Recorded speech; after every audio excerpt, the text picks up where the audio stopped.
I don't know what's going on with these prices, but something's got to give, man. When do we start eating the rich? Well, here's the thing. The only thing I will say about it is the fact that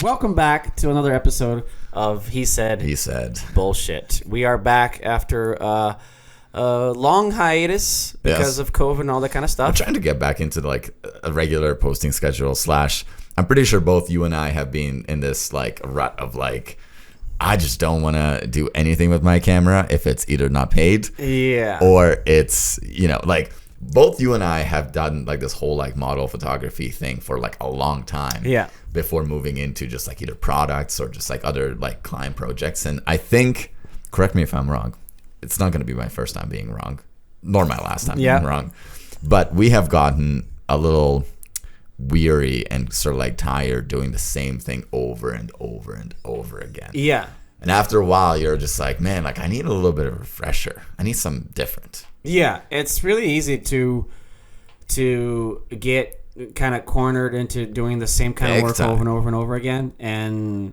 it's hard to feel creative when that happens, right? When everything becomes a formula, that's when art goes out the window a little bit. That's right? As a matter of fact, I think the best art is when people break the formula of what it's supposed to be, right? Just whatever is the rule, people break it, and then that's when good art becomes like great art, right? So, doing a little bit of, actually doing too much of just one thing, it can be like pretty detrimental for your craft in general. Big time. And it's really easy to, once you start getting paid for it, to only put the effort for the dollar amount, the paying gigs, and this doesn't come from a greedy mentality. It comes from a professional mentality. They're paying you, so now all the other projects that you're doing for passion or for whatever to become better at it now have to put in the back burner, and then you have to focus on. You gotta pay your food bill, exactly. Heat bill. I mean, your food bill, your grocery bill, which is insane right now. I don't know what's going on with these prices, but something's got to give, man. When do we start eating the rich? Well, here's the thing. The only thing I will say about it is the fact that if we didn't love steak too much, both you and I feel like our grocery bills would be significantly smaller. But you're right. But we do love our steaks. I do love me a little steaky steak. Steaky steak. I can't blame anyone. All I gotta do is just take the bullet and buy the damn steak. Take the L and just buy $45 and go up. Oh my god, but they do taste so good. Last week though, we had this beautiful little, well, I don't want to say cookout because it was really just you cooking and me petting your dog. There's nobody here but like him. No, and it tends to be the theme every single time I come over and we have a nice little barbecue. It's you just stand there, slippers on. By the way, it's cold. It is. I mean, cold. like I'm not gonna stop barbecuing because it's like minus 15 outside. No freaking way. I'm just gonna put some slippers on, slippies on, and maybe a sweater. If you're wild. And just do a little bit of this by the fire, just rub my hands, warm up. I just sit there and watch you do it every single time. I feel like this is like a very big like dad and son sort of situation where I'm watching my old man like doing the thing, and I'm just like, oh wow, like maybe I can do that one day. And then I go home and barbecue, and I'm just like, this doesn't look the same. This just isn't the same. It's because you don't get the right cut of meat, man. Oh, this man, every time he shows up for a barbecue, he's got the wrong cut of meat. He brings like these thin little pieces of steak, which there's like no fat on it. No. You need a little fat. I now understand. You need a little fat. Yes. You gotta have the little fat. It was through trial and error and a lot of error for me to understand what I need to bring for a much more culturally experienced a juicier steak. Place. It needs to have that little fat in it. It needs to be like marbled even, you want to have like a nice blend of the white and the red just cutting through the meat, and now I'm getting hungry. A little bit. We were talking about coming back into something that motivates you to shoot and all that kind of stuff, and recently I realized that working, and I never did this in the past, but working on the edit portion of multiple projects at the same time can help a lot to get that refresh perspective of coming into something new. Because before, I don't know about you, but before for my projects, it doesn't matter how many projects I was juggling, I would sit on the computer and edit that one project to its completion. Yes. And then move on to the next project, right? Yes. But, as of late, I've been kind of bouncing back from so many. I've been reached by... You've been doing your thing. Yeah, I've been doing my thing. That's amazing. Been doing my thing a little bit. Yes. And because there's quite a few clients to bounce back and quite a few projects to deliver, I decided to, you know what? I'm going to start working on edits, halfway through and then jump on the next project to kind of, not get so stale doing the same thing. I was just about to ask, do you find that it actually enhances the next project that you work on by being in one project before? Absolutely. Because you, like I said, you come out oh wow, there's this a brand new thing in front of me. Yes. It's a brand new pacing, a brand new tempo, right? Yes, it's a new feel for it. Obviously, it has to be a completely different project, right? You can't, if you're just editing interviews, man, it's gonna be the same. That's gonna be the same. Yeah, it's gonna be the same thing. But if there are different projects, if you're doing a highlight reel for some models, sure, and then you're doing a more scripted kind of piece for content, then it's gonna change a lot, right? Yes. So I started doing that, and it was crazy how more motivated I was to edit more because now it was a brand new project. Because interesting. Another thing too that I find when I'm editing things, sometimes I just can't really do all in one sitting. Because sometimes I need to walk away from it and then come back and I change a lot of what I've done before. Yes. I need to walk away from it and then come back with fresh eyes to see it. And then I feel like that's what happens when when you edit multiple projects bouncing back and forth. It's just you get fresh eyes, then fresh eyes, and you come back. Maybe you come back to the other project with new ideas because of the other one, and now you can incorporate that kind of stuff. I was going to ask you because you've been working with Vec Labs, the Vec Labs for a while now. I think before we went on a hiatus, you were working full time with a dealership, doing content for Ferrari and Alfa Romeo, right? All that kind of stuff.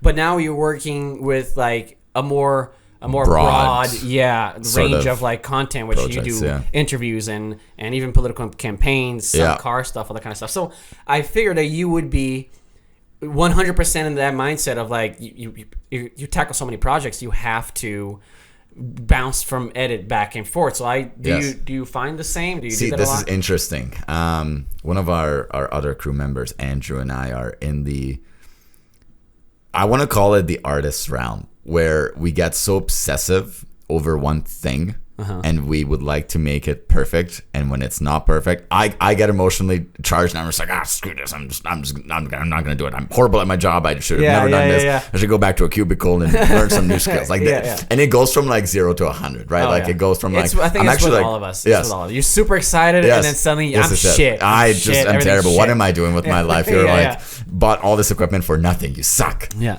But as of recent, I started to become more compassionate about myself and actually, give myself the opportunity to either have a rest period, because I think it's now important for both your mental and your physical and your just freaking soul. You can't burn out. You can't burn out, man. And you can't burn out in the middle of a project, right? Still having to deliver stuff. You can't. That's just it. You have to take care of yourself. Stay motivated within the artistic environment. Yes. The world it's hard. Yes. Yeah. The good thing is that now that I'm working with a crew, it's the workload is very dispersed in a sense. So I don't necessarily need to do everything on one project. Yeah.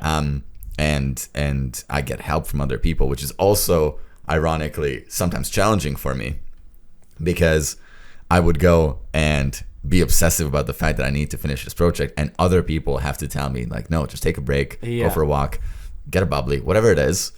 Eat something. Something I do a lot is the moment I sit down to start editing stuff. Yes. I don't eat until it's done, and it's really bad. And it's almost I don't get hungry until that thing is done, because it's in my mind, it's in my head, and you know that when you're working with editing, just because you stop editing doesn't mean you're gonna stop thinking about that edit. Oh man, you're in the shower, you're just in the shower, bed. I could put another transition in there. Yeah, dude. For sure. You're literally becoming that Mexican looking guy meme who's just like sitting in like the rocking chair, who's like standing by the end of the pool, just like by himself, just like thinking. That's what you become when you're in that edit. The Pablo Escobar meme from Narcos. Yeah, I love that one. But yeah, it's that's what it is. In your head, it doesn't matter what's in front of you. You're just thinking about that project. It's so hard to like find the divide to be like, hey, this is my time of work, especially like just mentally, right? Oh yeah, because physically, you can walk away from the computer, but your 100%. Mind is there. 100%. I'm still stuck to that computer. Yeah, and I wonder about bigger productions. Yeah, as you say, you're working with a team now. Yeah, and like imagine like even bigger productions than that. Like we're talking about Hollywood productions, where you got a team of like hundreds of people trying to make this a reality, and the people at the helm. I just imagine like the pressure. Oh my gosh, it's insane. A director of like a Matt Reeves, who does just a wonderful job in the Batman. Oh my god, it's amazing. Yes, and I remember when the images came out for that movie. Not that we were going to talk about it again. Yes. Not that I couldn't talk about it again because there's a lot to say. Hold it though. Hold it. I know. You gotta hold it back. I know. But I remember when the first shots came out of the set of that movie, like just behind the scenes, right? Just behind the scenes. Yeah. People fucking went to town on the fact that this movie was probably going to suck because it was really wide shots of like everything. Robert Pattinson. It's gonna be his name now. I'm saying it not even by accent now. It's just like it's just natural. It's meant to be. Yeah, but Robert Pattinson is with his suit, but it's sort of baggy on him, and you don't have the proper lighting that the movie is gonna have. And then people were like just butchering the fact that like, oh, this looks awful, the suit doesn't even fit and everything. And this is behind the scenes footage that makes it does not translate to what the movie is going to be in the end, what you're going to be seeing, right, with framing and proper lighting and everything. Putting myself in that position, if I was working on something that is like a fucking $200 million like movie, right, and then the movie's not even out yet and people are already shitting on it. Yes. Obviously, those guys are not checking Twitter and seeing that kind of stuff. They got way too much shit. But word goes around with the internet, when something goes viral, right? It must reach, at some level, people are like, yeah, well, people are butchering, people are talking bad about the movie already, right? Yeah. So it makes me wonder if my dream would be to direct a big production, even though that's far from now. Yes. It makes me wonder if I would be mentally capable of doing so. Because not only you're juggling, explaining your vision to a team of people to be able to execute it and everything, which is vital, right? You're also dealing with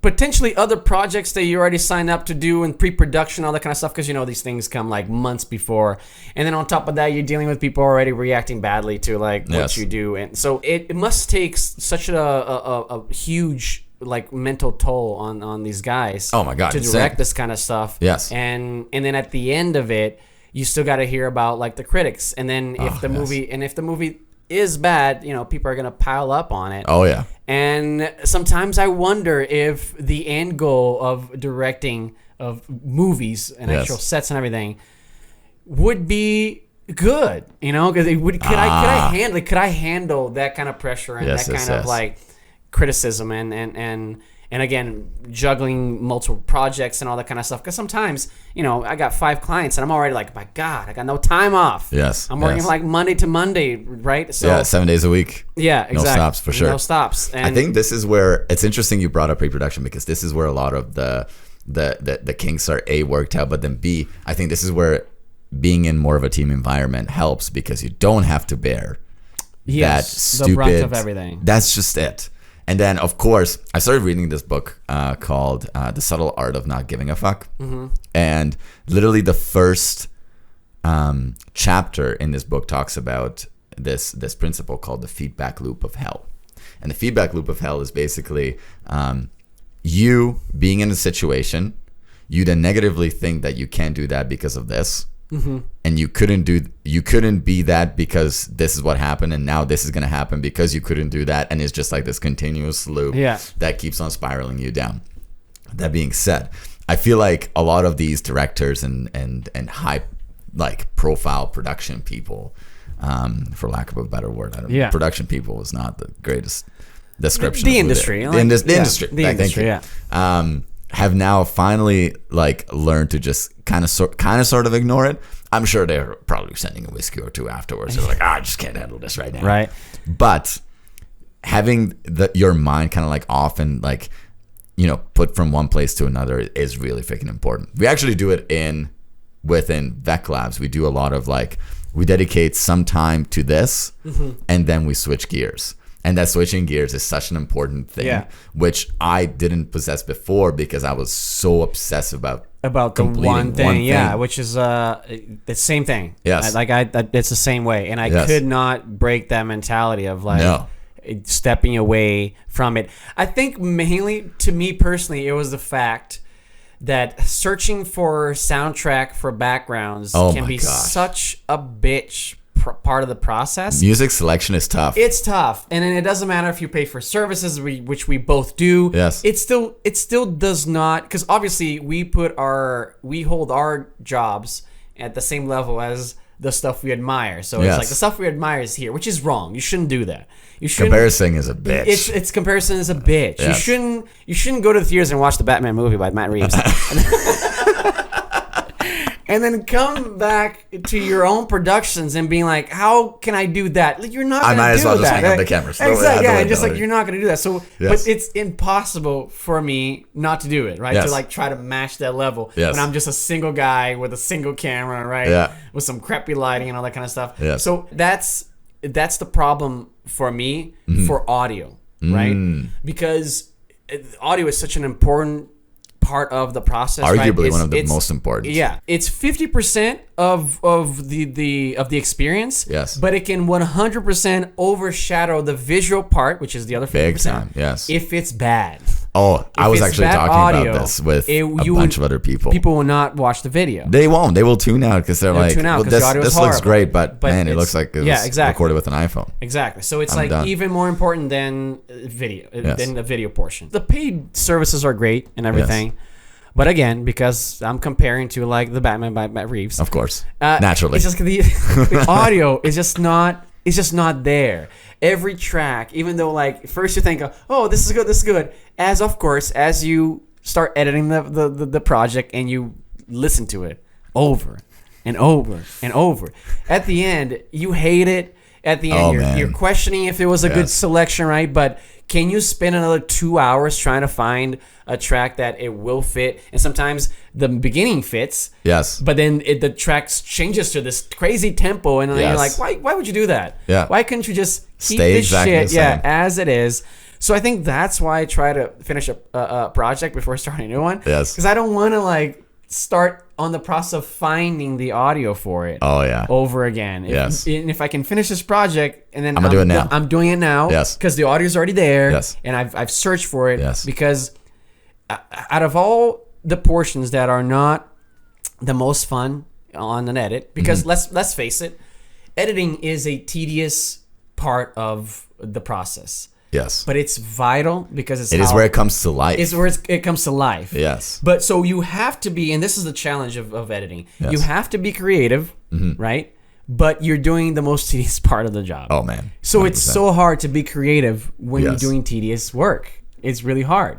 But it's how it works. It's how editing works, right? Yes. So it sucks to go through like, oh my God, I have to sit here and then just listen to like the first 30 seconds of every song just to see if it matches, right? And if you're dealing with multiple projects, I think sometimes that's like the longest part of the edit is trying to find the song, because I sort of got for by the time with the same time frame that I would use to find the song, I could edit like the video or a big portion of the video, like if I had the song already, right? Yes. So I envy, this is the part I really envy from big movies and everything, because they have people to score it, right? Oh yes. They have people everything is custom. Everything is custom. People are watching like, oh, I know what I can do for this to bring it life and everything and all that kind of stuff. So that portion is probably what keeps me on those single projects. Not anymore, because now I've seen the ways of bouncing from project to project with fresh eyes and everything, and I'm loving it. And I don't think I would go back to like just ending one project before. Yeah, exactly. And like I said, I like to, even with one project, I like to walk away from it and just leave it there. Yes. And then this way I can leave it there but still work on something else, right? And then come back, and so the workflow doesn't stop. I think it's a beautiful thing that you've learned. And I think the thing that aids this sort of editing workflow is just having your productions laid out and organized. This is what I've been starting to really learn is a production management software, whether it's either, or if it's just, a piece of paper and just sticking a calendar. Whatever it is. Yeah. But you just keep it contained and you update it as you go through the edit. It actually makes the jumping back. Sorry, I got some straw, some like. Appropriate. There you go. Continue. Yeah. Okay. Jumping back and forth between edits are so much easier because you know exactly where you're left off. Yeah. Because that's the other thing too, is you jump back and forth between these edits, and it's like, okay, so I have like a framework here that is in my mind right now. I've built it. It's great. I'm going to need to take a snap break because I haven't eaten in like 14 hours, and I've been staring at this screen for 14 hours. Yeah. And all you have is like a minute.